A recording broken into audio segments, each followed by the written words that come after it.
That is what we got from the colonizers. That is why we do not even know how to define extrajudicial killing. There is no such animal here. And other countries cannot force that term on us because we are a sovereign nation. We have a constitution. Now, extrajudicial killing is simply homicide or murder. Period. There's no such thing as an extrajudicial killing in this country. Because if you use that definition, then there will be less conviction and more acquittals. That is what ails the country. Nga at 60 pesos, in 1 month at 6,000. Times, never mind about my 1,300,000 figure. Let's go back to the old 3 million. Times about by how many? At the end of the year, it amounts to, I'm not good at arithmetic, it's about 216 billion in that, dedicated to the misery and agony of the poor. That's what it is, actually. We have plenty of lawyers here. Diba? You make it count. So it's you say, why is it that poor people are being killed and slaughtered? Son of... It's easy. You know, there's a saying in English. It's not ours. Tagalog tayo yan. I do not have the translation, what it says. People judge best when they condemn. Yan ang mahirap yan. People judge best when they condemn. You are at your best element if you are putting somebody down. But me, whether it is really acceptable to the world or not, I will do what I have to do, and I will just follow the Constitution.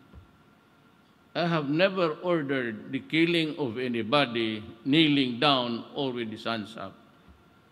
I said arrest them if it's possible. But if they refuse, then you have to overcome the refusal. Because the law says you have to make an arrest. You announce your presence. I am Sergeant Duterte. I am arresting you for possession of drugs. Please surrender peacefully.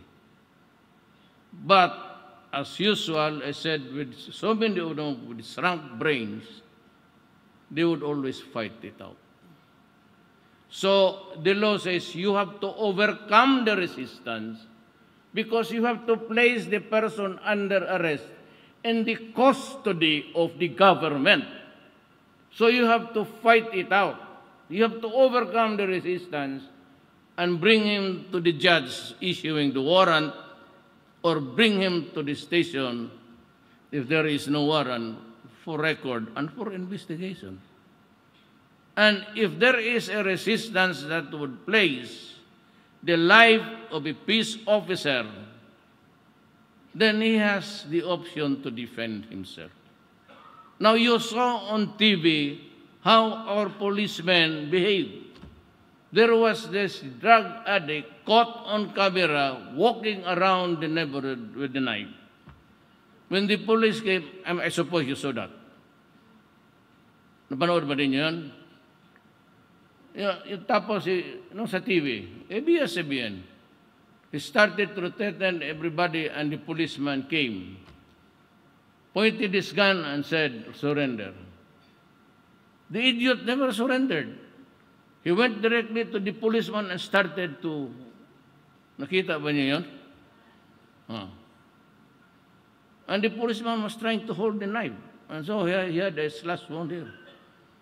And it was only when he fell down and the guy, the crazy, was trying to stab him that he fired 2 shots.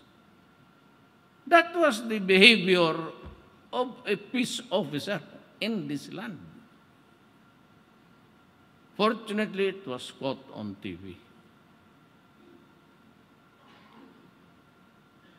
Namin sabihin mo kay Kian, the minor, I'm not trying to attribute this to anybody. But let me ask you. Let me ask you one question. Why is it that in every arrest during the night, there is always a minor and a person of age? Why? Because this is the courier. This is the runner. According to our laws now, which was corrupted by one single honest person, I suppose it was not really malicious, but he tried to copy the Juvenile Offenders Act of the state of Washington and New York. Instead of below 9, above 9, below 12, above 12, below 16, and that is the intermediate. He made it straight 15. So these 15, 14 years old are the runners. He would just say, that man standing there needs resibo. He has paid already somewhere. Kaya useless yung mark money. It's not. They either just deposit it in your bank and they would collect every night. And the distribution is done by the minors. Once a minor is caught, that very moment when they said, I'm a minor, or they sport around, they go out with a certificate of their birth. Yep, I'm a minor. If there is one single person, maybe that with malice, that destroyed and promoted criminality in this country, is Senator Pangilinan. Kaya ayaw ko namang, the last time he ran, I really wanted to blast him. But you know, I have a daughter who is now the mayor of Davao City. When she was about 14, 15, she was the only girl at that time. I have my second family and a second daughter. Different mothers, if you want to. I'm separated. I'm annulled from my first wife. I said, anak, said, child, what do you want for your birthday? I said, I want to have dinner with their idol, a singer, Sharon Cuneta, the wife of Pangilinan. So I called Pangilinan and said, can I invite you and your wife for dinner? Because that is what my daughter wants during her birthday. So I was almost all the years just trying to, but you know, when I became president and I became sometimes the butt of his criticism, so, do not blame him, blame it to you. Once the child would say that he's a minor, or the mother or the father would come to fetch them from it, they go out immediately that night, however serious the crime may be. It could be stealing, robbery, with rape, with homicide, or rape with killing. They go scot-free. There's no such thing as they are brought to a judge. It's a vacuum created by Pangilinan. There's not even a sense, even for a minute, that he would sit there in the police station and lectured upon on this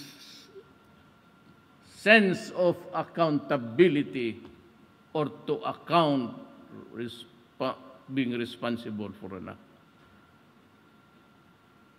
The right thing Pangilinan should have done was, if there was this radical change in law, at least he could have a colatilia or a condition provided that in cities and provinces there ought to be correctional facilities or halfway houses where the children are brought there and lectured upon of his role in the society, the sense of accountability in his character, and the duty of being responsible for the community. That is a reality. No need for me to expound it. Use it every day. And even your employees and even your neighbors, even your stores, I'm sure you have encountered it. And there's a stealing and say, as a minor, what can we do? Let him go. I'm sure your store, by this time, it has been there for 9 years, I think, 8 years. So we have this generation of Filipinos who go in and out every day and they think that society owes them something and they ought not to be punished because they grew up with that kind of setup. That is how the reality on the ground. I have to tell you, because you are businessmen, and I said, of course, as I said, I hold it as an article of faith, that no, where the topsy-turvy society. I don't know about the drugs. Have they increased? Or is this a decrease? And there are 100 million Filipinos, and remember, there's only one agency now, it's PDEA, with 2,000 agents. Would it help? I don't know. Would it somehow decrease the criminality? I really do not. But when the time comes, when we all suffer again, then I would call the human rights and everybody who passed by this country to criticize. And I would tell him, come here and solve the problem for us. Or if you want, you can send your soldiers and policemen. You can even send one shipload of soldiers. Come here, come back here, solve the problem.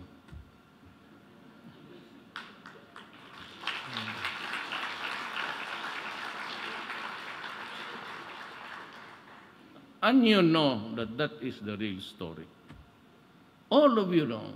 Some of you lawyers, you know that.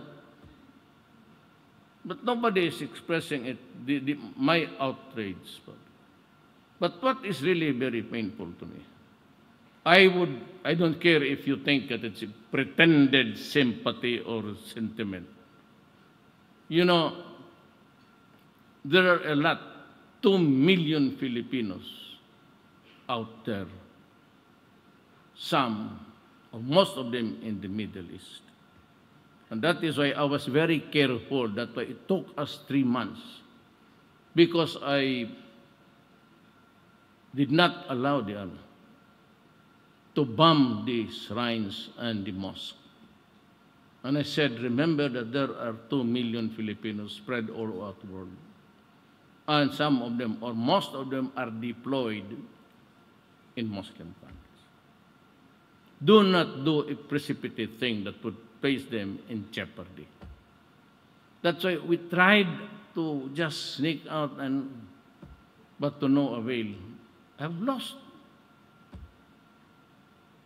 Army 157. And that is why when they try to criticize